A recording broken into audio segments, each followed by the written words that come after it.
Good evening, and welcome to MS Answers, a production of Godspeed Ministries. I'm Speak to the Sky, here to answer all your questions about multiple sclerosis. I know when I was diagnosed, I thought it was a death sentence, and I didn't have anybody to fall back on. So I contacted the Multiple Sclerosis Society, and they got me in touch with someone just like me to answer my questions. So if anybody has any questions or want MS support, you can always contact me on Facebook Messenger at Taunia, Taunia, Derenberger, Derenberger.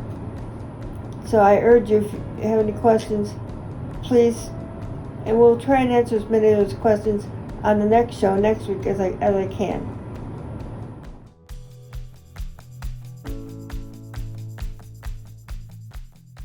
A lot of people ask me what is MS or multiple sclerosis, and what I tell them is your spine is like a cable cord.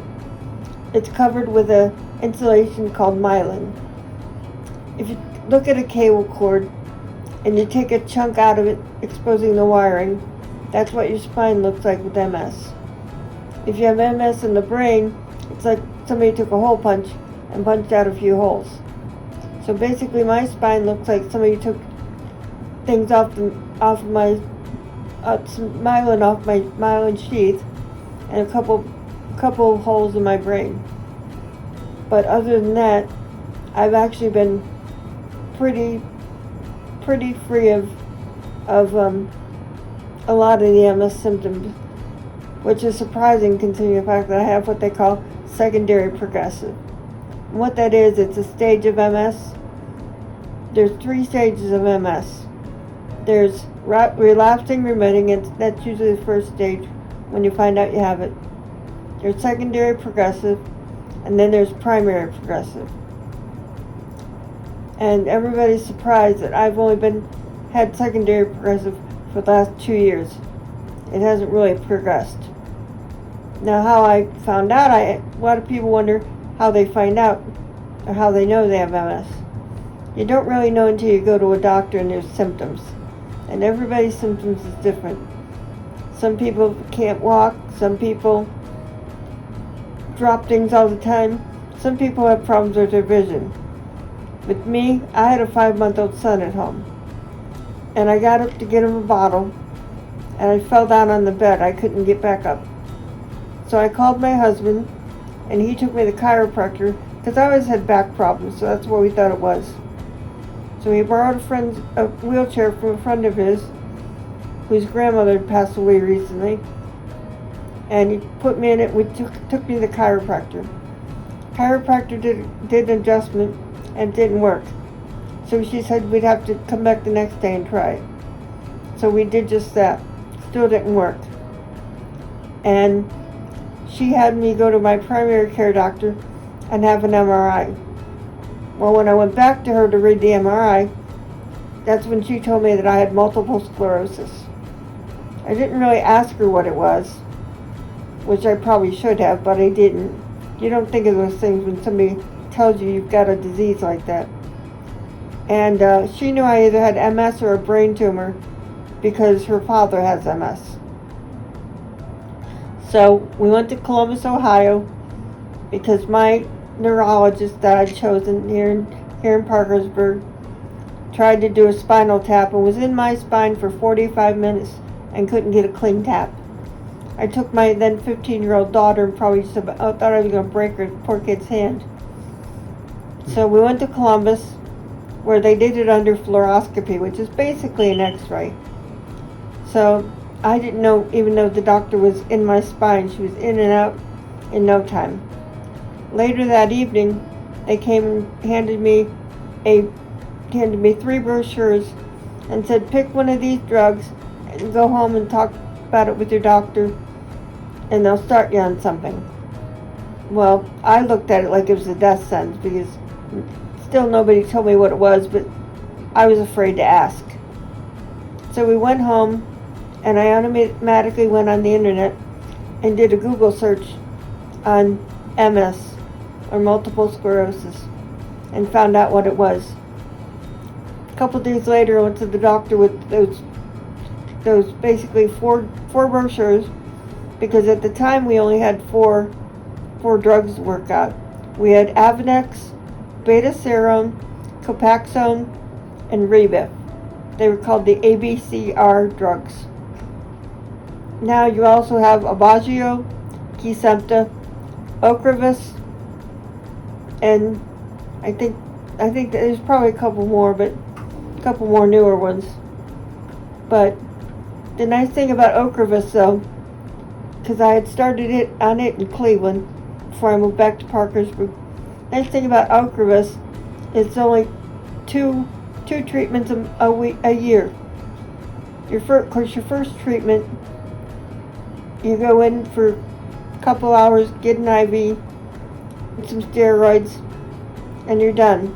Then you go back like 2 weeks later and get the same thing done.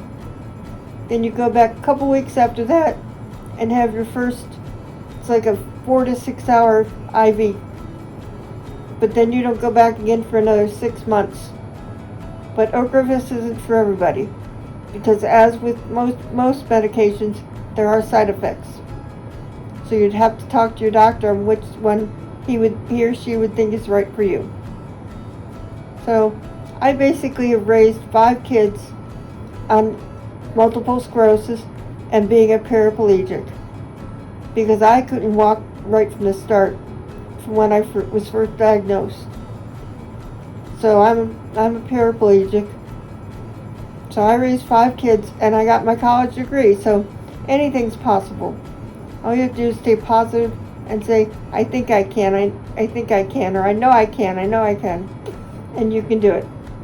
If I got a bachelor's degree in 20 months online, you can too if that's what you want to do.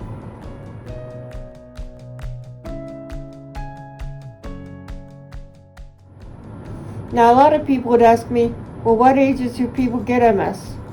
Is it for older people, middle-aged people? I tell them anywhere between the ages of 20 and 40. It used to be 20 and 50.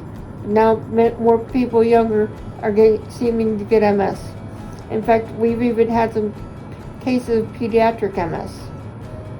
And like I said, everybody's diagnosed differently. I was 39 when I was diagnosed. That's when they were saying it was between 20 and 50. More women than men seem to get MS, because women, we try to be superheroes. We're raising kids, we're cooking, we're cleaning, some of us are working, so we're doing a lot. Me, I was in Washington, D.C. advocating for a child support group. Came home, had a 5-month-old. We were moving, and we had just moved into my dream home, 2-bedroom Victorian. Basically it was two bedrooms, but we made it bigger since we had 5 kids. Anyway, nice Victorian home, and I couldn't walk downstairs anymore. I had to go downstairs on my butt. So I made it a game for me and my 5-month-old son. I would kind of race him down the stairs, but I would be right there next to him in case he fell. He never was very far from me. Or we would crawl up the stairs if I had to use the bathroom or go into my room for some reason. But like I said, it's a scary thing, especially not really knowing what it is. And a lot of people have a lot of different questions. It is a definite lifestyle change. It's still a lot of my independence. But you know what? I found more things to do to help people. Like I'm an advocate for the National MS Society. I'm a support group leader. And this year, I'm running Walk MS for Parkersburg. So, even if it takes some of your independence, if there's something you want to do, you can do it.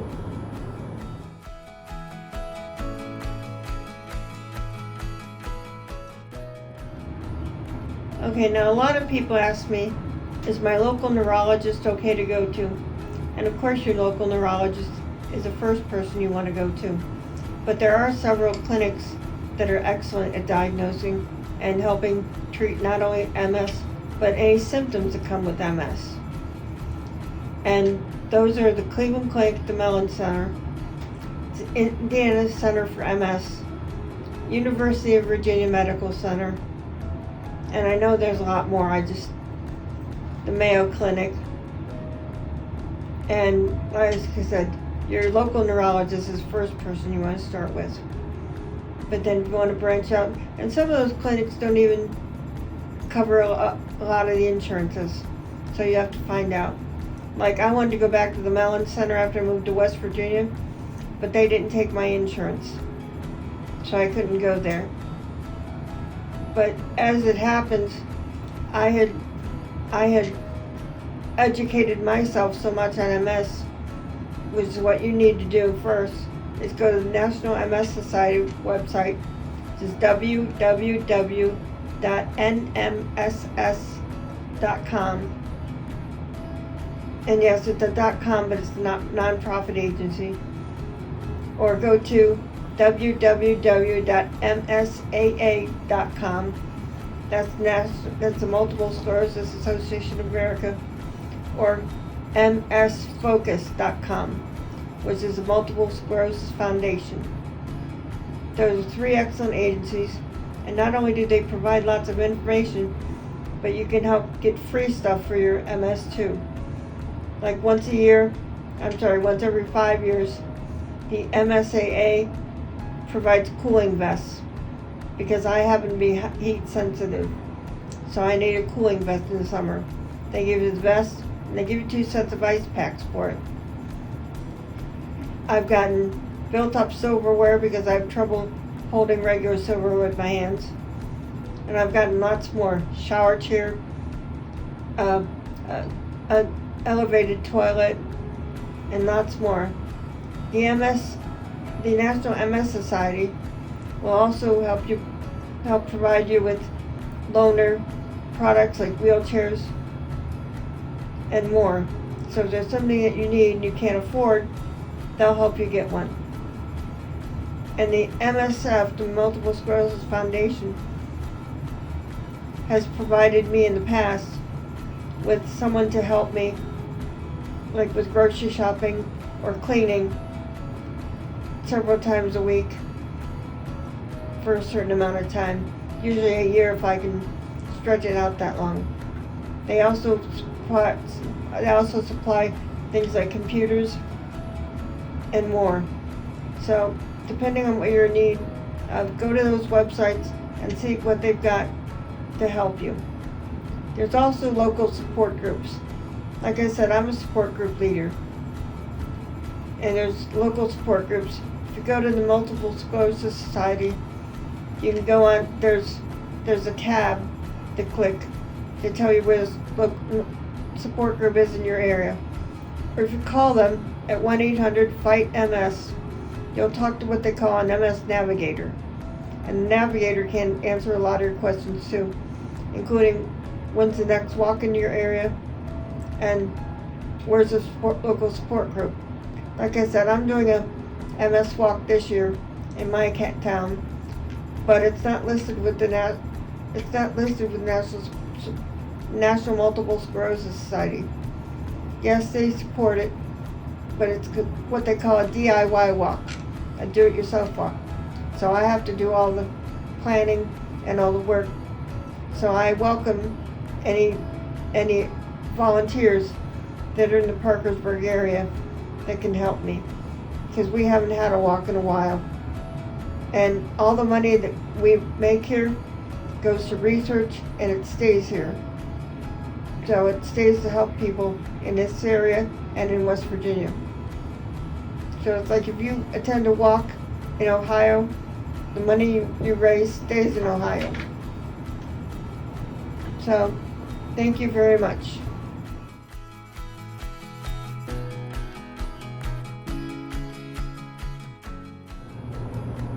Okay, now a lot of people ask me, how do you know you have MS? And like I said, symptoms are different on everybody. So I can't say that, you get lightheaded, you fall a lot, which is what happened to me. like I said, it's different for everybody. And they ask, well, how do you diagnose MS? Well, an MRI is a good place to start, like I said, but then you have to go in for a spinal tap. The only positive way to say that you have MS is with a spinal tap.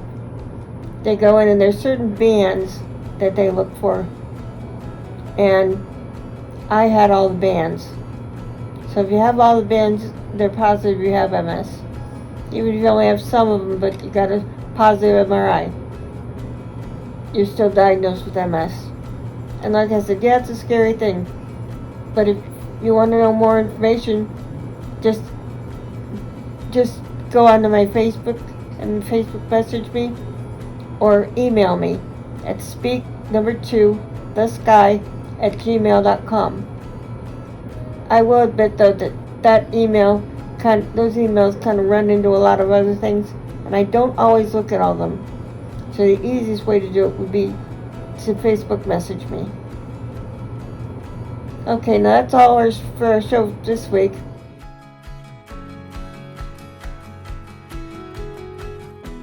This is Speak to the Sky, and I invite everyone to tune in on the 1st of every month for new MS Answers. If there's any updates, we will soon have a Facebook page so that you can answer questions, or like I said, please send me your questions by Facebook Messenger anytime. Thank you, and see you next.